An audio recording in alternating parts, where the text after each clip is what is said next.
বাহ, এটা কোনো কাজ করছো তুমি না? মাত্র 2 ঘন্টার মধ্যে রেডি হয়ে গেলাম। আজকে আমার বাড়ির ক্লাবে একটা স্পেশাল পার্টি আছে, আমি ওটার জন্য কি সুন্দর করে রেডি হবো না? তোমার কিন্তু মনেই হইতেছে না যে তুমি আমার বউ, মনে হচ্ছে পাশের বাসার ভাবি। আচ্ছা, নিজের বউকে কেউ পাশের বাসার ভাবি বলে? কারণ মানুষের নিজের কোনো কিছু ভালো লাগে না, অন্যটা ভালো লাগে। আশা করো, বসো।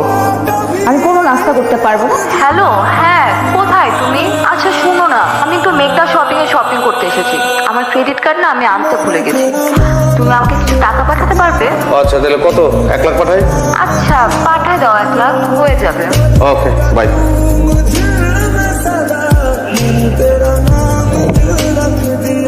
রাহাত, আমরা জাস্ট ফ্রেন্ড। এই পাগল, জাস্ট ফ্রেন্ড করানো হয়? হয় ফ্রেন্ড না হলে ফ্রেন্ড না। ওই তো, আমরা খুব ভালো বন্ধু। একটা গ্লাস, 2টা স্ট্র। কেন?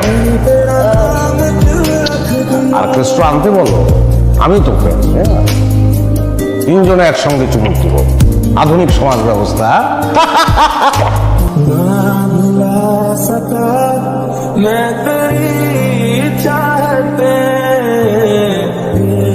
এই, তুমি আমার পিছনে স্পাই লাগিয়েছো?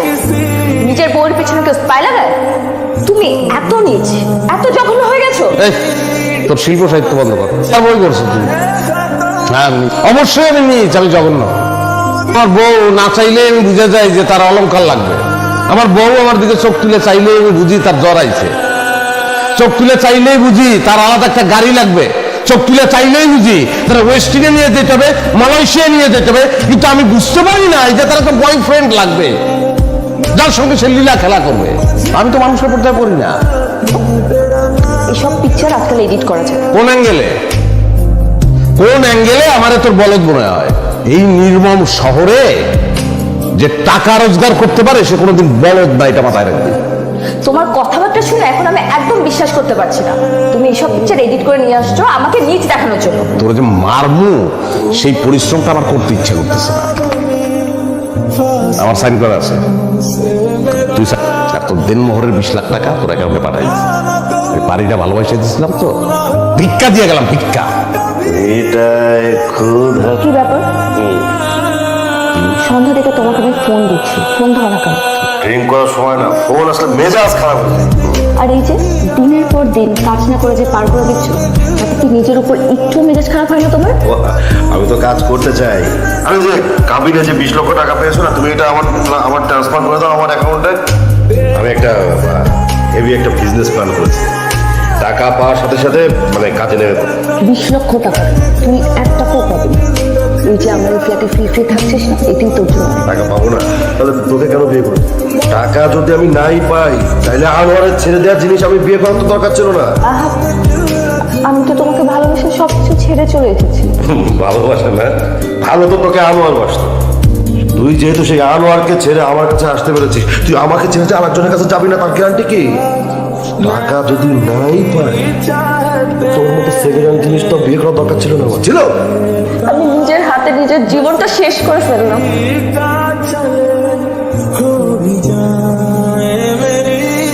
খুব ইমিডিয়েট আপনাদেরকে ডোনার ম্যানেজ করতে হবে, পেশেন্টকে বাঁচানো। যা টাকাগুলো দাও না। আচ্ছা এই যে তুমি কিন্তু শপিং করে ঠিকই টাকা খরচ করছো। আমার টাকা দিয়ে আমি শপিং করি। তোমার যদি আমার লাইফস্টাইল দেখে এতই লোভ লাগে তাহলে তুমি নিজে কেন কিছু করো না? করেছি তো। কি করেছো? তোমাকে বিয়ে করেছি। টাকার জন্য এতটা নিচে নেমেছিস? আমাকে বিয়ে করেছিস টাকার জন্য? হ্যাঁ নামতে পারলাম, যদি আরো নিচে নামতে হয় তাহলে আরো নিচে নাম। তুই টাকার জন্য আমাকে ধরেছিস, আমি ধরেছি তোকে। তুই ছোট লোক, তুই বাস্টার্ড। কি বললি তুই? আরেকবার বল। যা বলেছি বাস্টার্ড। একেবারেই লাস্ট বেলাতে ডোনার পাওয়া গেছে। আমার মেয়েটার আত্মার শান্তি পাবে না। আপনি আপনি একটু করেন না ভাই। আমরা তো এখানে জব করি, আমাদের তো হাত পা বাঁধা। বুঝতে পারছেন না, আমরা তো এখানে চাকরি করি, আমাদের নিজেদের হাতে কিছু নাই। কাজ যেতে পারবে একটা আনোয়ার কই পেবে? ঢাকা শহরে টাকা ওরে, ভালোবাসা ওরে। অনেক কষ্ট করে অনেক পরিশ্রম করে টাকাটা ধরতে পারছিল, ভালোবাসা ধরতে পারে। এখন ভালোবাসাটাও ধরছে।